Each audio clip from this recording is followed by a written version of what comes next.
Welcome to HTML4 video series, and this is part 22, and today we are going to discuss about the span tag. Span tag is kind of a tag which can be used to present the content, okay, and it occupies the limited space. So let's jump in to the index.html page. Open with let's get rid of the unnecessary stupid stuff. Let me blow that out. Delete. This one is like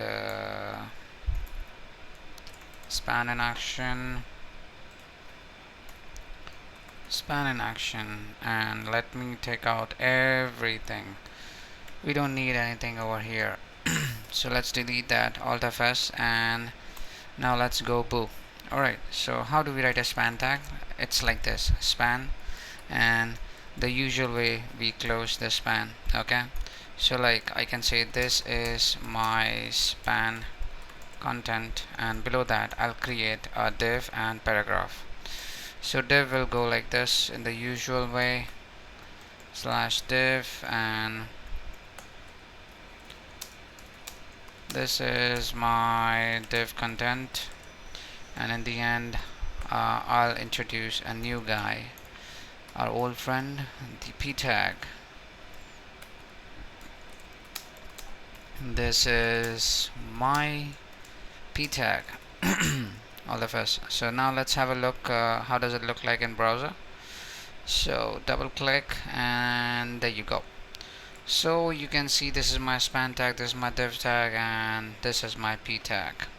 Yeah, the difference you can see, the p and there's a space between p and div. That's quite weird when there is no space between my span and that. So let's see why is that.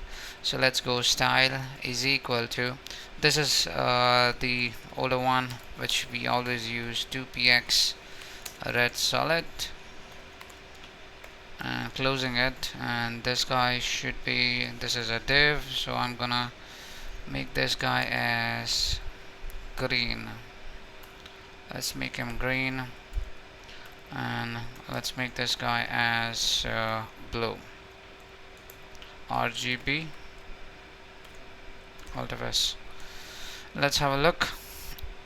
So you can see, like I said in the game plan, span occupies the limited space. Span doesn't occupy the complete space.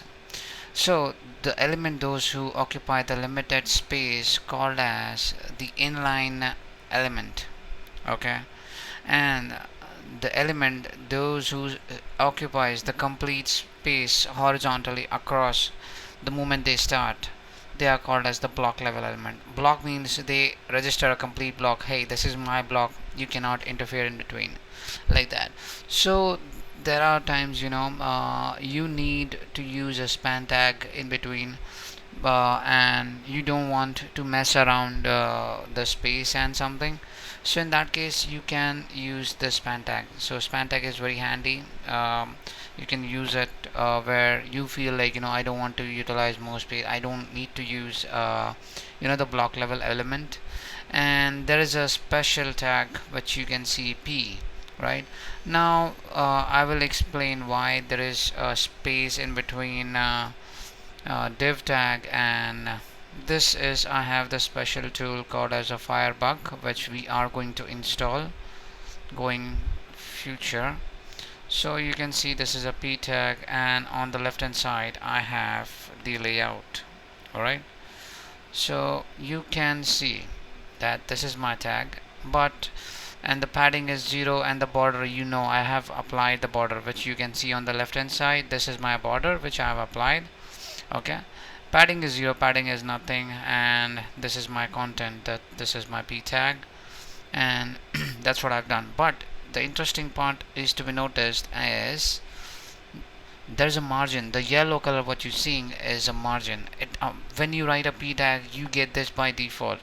So either ways you can write the CSS or the style tag to nullify this. Okay, but this is the regular behavior. So in order to prove this, if I go And if I put the div tag again below this, you can expect, there will be a gap.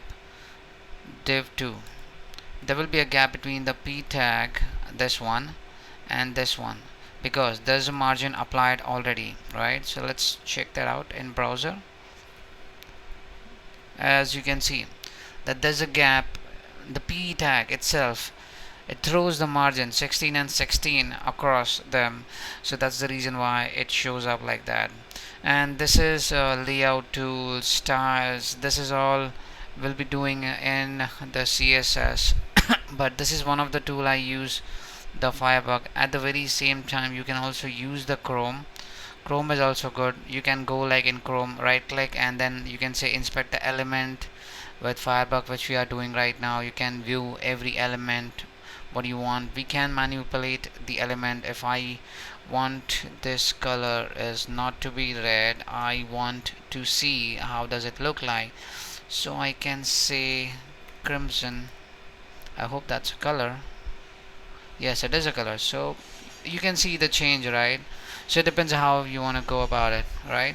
So today we got the idea, like what is a span tag, how can we use, and you also understood what is an inline element and what is a block element. All right, so the next part of this video will be starting with forms and elements. We'll be using the text box, radio button, checkboxes, and etc, etc. And after that we wrap up, we'll start building a website.